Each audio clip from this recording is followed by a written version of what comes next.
Welcome back to Rancho Del Rio. We're going to be starting out here, but we're actually going to be heading to... Wait, are we even on Rancho? Yeah, we're on Rancho. We're going to start here, and then we're going to head to Layton Lakes in a little bit in order to hunt for some moose and whatnot with the 10 gauge. But first off, yesterday we found a really nice pronghorn buck, and we want to be able to go for a shot at him with the 22-250. So hopefully we can spot him, call him into a nice distance, and take a shot.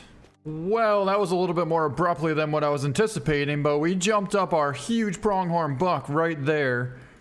Unfortunately, I didn't see him until the last second, and he jumped up right out of this thicket here, so now we're gonna have to try and figure out where he went. We'll track him down and see if we can't get a nice opportunity for a shot on this big buck.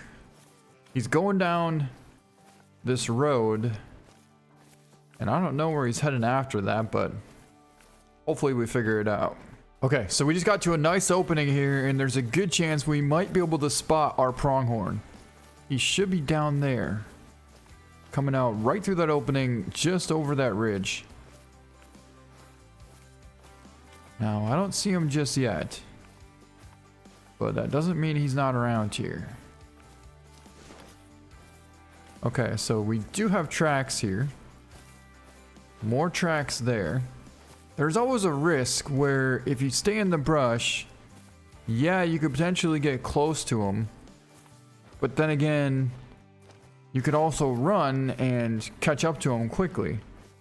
So the question is, do you walk or potentially crouch walk and take the chance that he's in this brush right here? Or do you run to try and catch up to him? I don't know, because if you're crouching and he's like a mile or two in front of you, then it's going to take forever for you to get to where he's at. And you might not ever get there.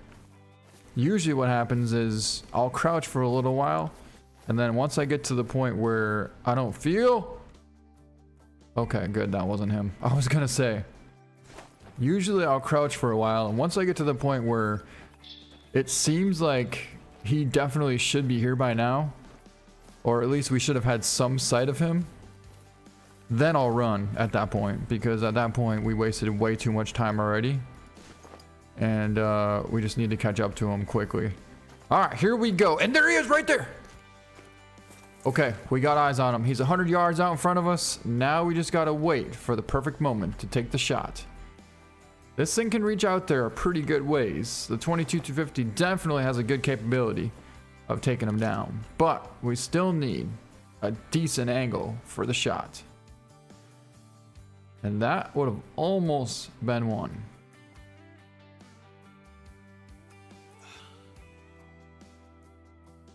I mean, I would have taken it if he would have stopped. Yes! Oh, that following shot was absolutely money, and it needed to be, because that first shot was horrendous. But the second one was absolutely perfect. Wow. We were holding on the neck. He was about 200 yards, and he was kind of trying to gain momentum to go forward. And when we shot, he ran right into it. I don't know if we got a neck shot or not, but whatever we hit, it was epic. But that looks to be a vital hit. The second one, at least. And son of a... We hit him in the brain. The second shot got him a little too far forward and hit him right in the brain. I thought we had him right in the neck. Oh, what a rip. 84.47, so at least he wasn't an absolute giant. He was a good one. He was definitely a good one, but, well, I suppose that couldn't have ended much more worse than that right there. Well, I suppose we still did get him, and that's what counts. Even though it didn't exactly turn out how I was hoping. Boy, what I wouldn't do right now to have the 12 gauge loaded with buckshot. We have all these coyotes out here, and we have the 10 gauge, but we can't use the 10 gauge. We have a coyote there, a male. We have a big 7 there, which is the biggest one, and I think we're going to try for a shot on him with a 22-250 here, as soon as we get a decent angle for a shot. It looked perfect to me. It was. He's going down, and maybe we could double up on this one as well. Or maybe they all bolted. which is fine too, because we got the big one down. Wow, they all absolutely just bolted. Was not expecting that. I figured there would be at least one still around. But we took kind of a tough angle. He was quartering away at about 150. And we tried to sink it right in behind that shoulder and just below the spine. And I think we did that. Alright, here's our coyote down right over here. Let's take a look at him. Oh, wow. He's going to be a nice one. 53.28 gold. And a 110-yard shot, again, right below the spine on the walk. So a very nice shot and a huge coyote down. Now, while we're out here, I figured why not try and find a good whitetail buck, and that's exactly what we just did. We got a huge whitetail buck coming in out there, a nice high rack, 200 plus, and he should come in past somewhere around about 80 yards or so, hopefully closer, but we'll kind of see where this doe ends up going.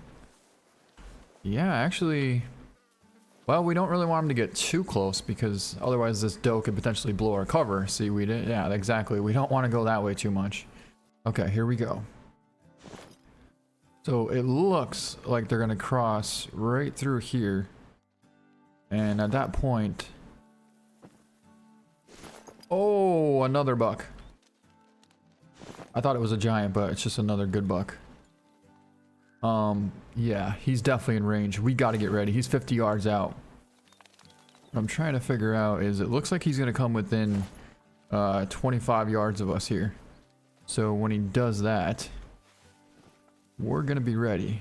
Yeah, that's for sure like 30, maybe even closer. But anyways, he's about to step out right there. And there he is. Drilled him. Absolutely drilled him. Can't believe it didn't drop him. Can't believe it didn't drop him.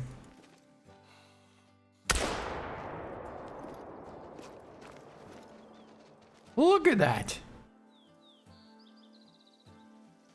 So she's going down. Oh, no, you didn't. No, you didn't. There's absolutely no way we didn't make a perfect shot on that buck. He was literally 40 yards away, and we held it right on his front shoulder. I can't even fathom to look. Yeah, uh-huh.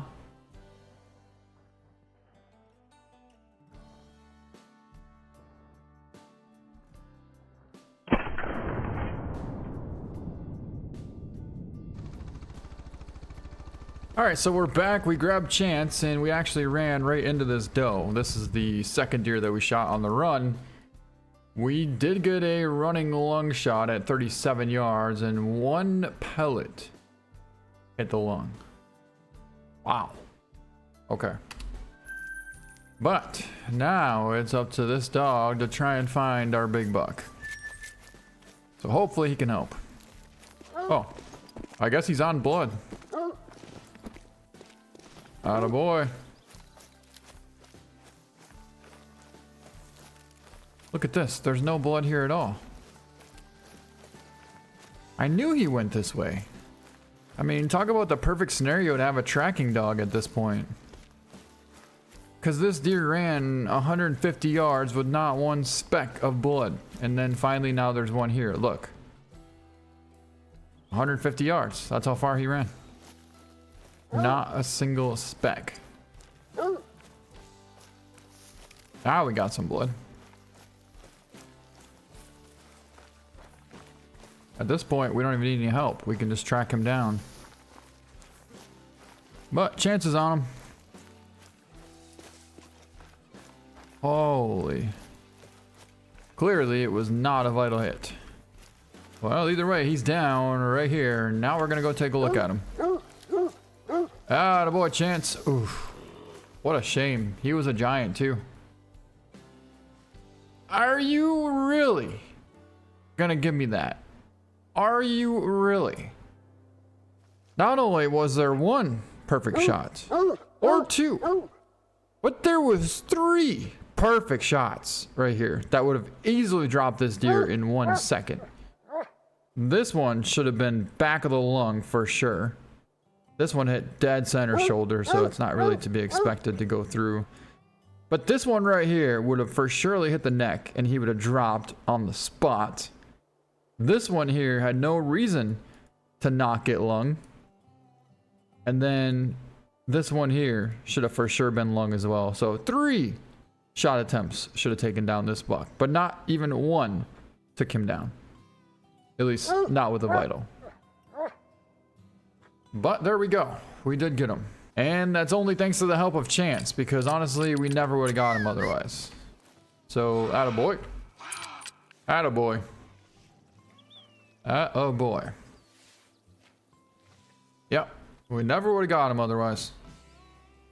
Never would have gotten him. Alright, so as we just saw, the buckshot with the 10 gauge is kind of garbage. So now we're switching back to the slugs. And I know the slugs are a little bit too big for whitetail. That doesn't mean we're still not going to be using them. Whoa, we shot a little bit high there. We should probably reload because he's going to be circling around here any minute now. Yep, here they come. Here they come. Alright, here we go. Let's try that one more time. Wow. That just dropped him on the spot.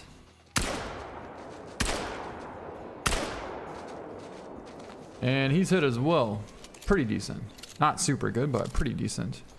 I think this slug is going to definitely be game changing for the moose. Oh. We got a deer way out there. Check this out. About 250 yards.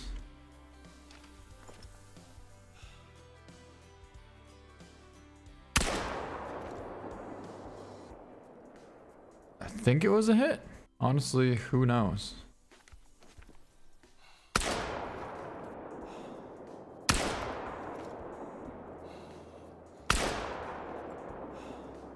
No way! No way, we hit him. Oh, that was kind of epic. Well, let's see if he goes down. Okay, well, let's see where we hit on this buck. And then shortly after that, we'll try and take down another decent one. Then we'll switch out to the moose. We ran right past it. How the heck did we not see him? Alright, well, let's check out this deer. Lung, liver, stomach shot, 72 yards. Now that is the penetration I'm talking about. Alright, now we just saw how good the 10 gauge loaded with slugs works on the whitetail, but we're going to try it out on the bull moose right now. We tried out the 12 gauge with slugs on the moose the other day, and that did not work out so well. Well, times are about to change, because this moose is going to be in range. We'll focus on him in a little bit. For now, we're going to try and get a nice shot. Oh, another moose taking off. But we're going to try and get a nice shot on this bull right here, which is going to be about 100 yards any second. Right there. He is now officially 100 yards away. Okay. Let's hold it. Right on the top of the heart.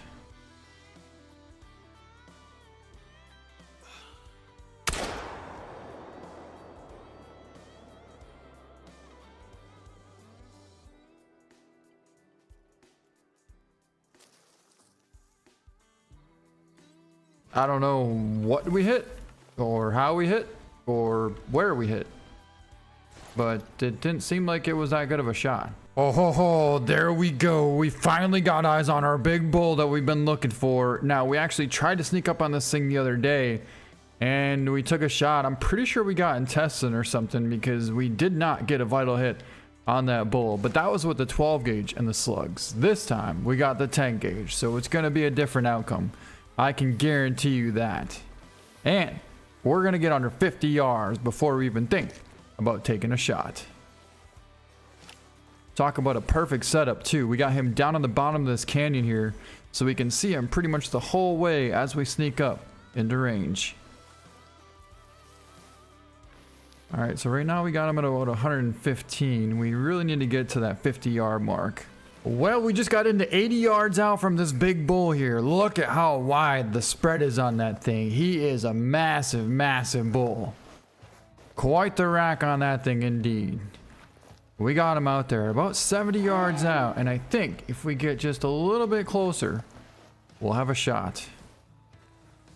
All right, so he's quartered directly away from us. We need him to get more broadside because that is unfortunately not going to be a shot that we can take. As you saw last time, we took a shot on that bull and it did not connect at all. But then again, we took a front on shot. In this case here, it'd be a back on shot or back away shot, I guess. I don't know. I tried to make it sound cool, but that didn't work. But there's our bull. 66 yards. Facing directly away from us still. Oh, the wind's blowing towards him. I didn't realize that. The wind is blowing directly towards him and he's 55 yards away. So at any minute now, he's gonna bolt. Or at least notice us. And I just forgot the fact that the 10 gauge actually only does hold 4 shells. I thought it was 5, but it's only 4. The good thing is, well, that's the good thing. Come on, don't give me a front on shot. Oh, don't do that. Well, I think somehow we may have got him. We may have, and maybe that's because he was super close. I don't know, but I mean, the first shot looked good, but based off of the last outcome that we had, it was not too promising. Although this blood looks pretty good to me.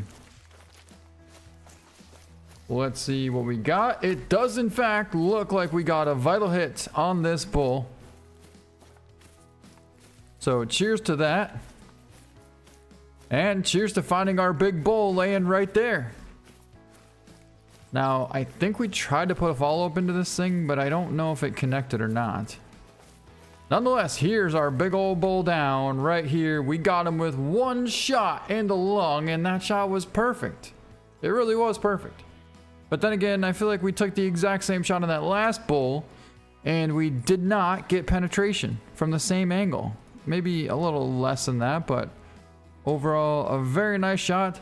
Good penetration on about a 1,200 pound bull moose, right? So he's going to be a 208 gold. And that was a 50-yard lung shot with the 10 gauge and the slugs. So very nice. And a solid bull. You could tell he was about to bolt. Look at his reaction. He was seconds from bolting. But we connected. So I thought it'd be kind of cool to get a black bear with the 10 gauge and the slugs. And we happened to find one right down here, which looks to be 200 yards. And he should stop broadside. If he does, then that'll give us a nice opportunity to go for a double lung shot. Although there's no way we're getting double lung at 200 yards. But there's a chance we might be able to get a single lung.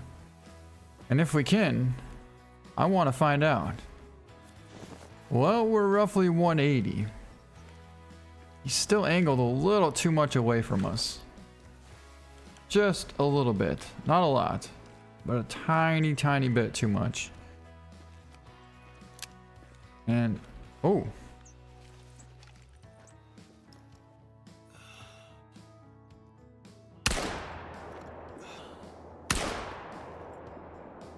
We got 2 hits into him.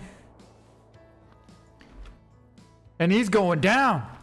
He is going down.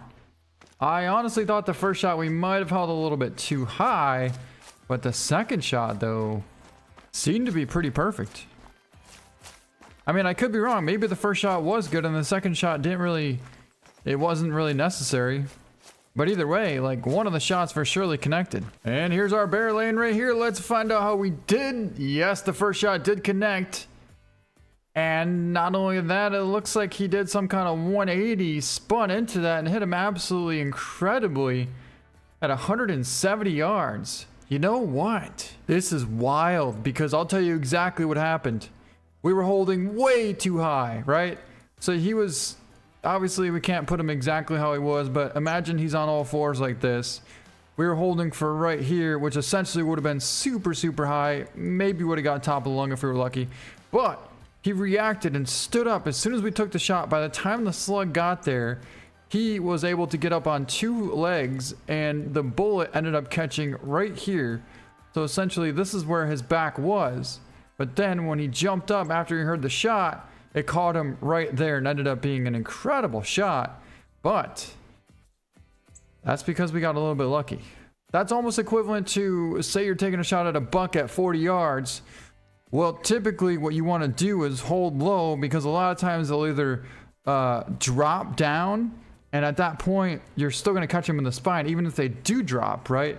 But in this case here, this bear jumped up and we caught him right in the lung perfectly. The following shot was right there at 170, got him in the spine. But anyways, that's gonna be it for this video. Hope you guys enjoyed it. Thank you so much for watching, and that's a little bit of a taste of the 10 gauge loaded with slugs for some big game.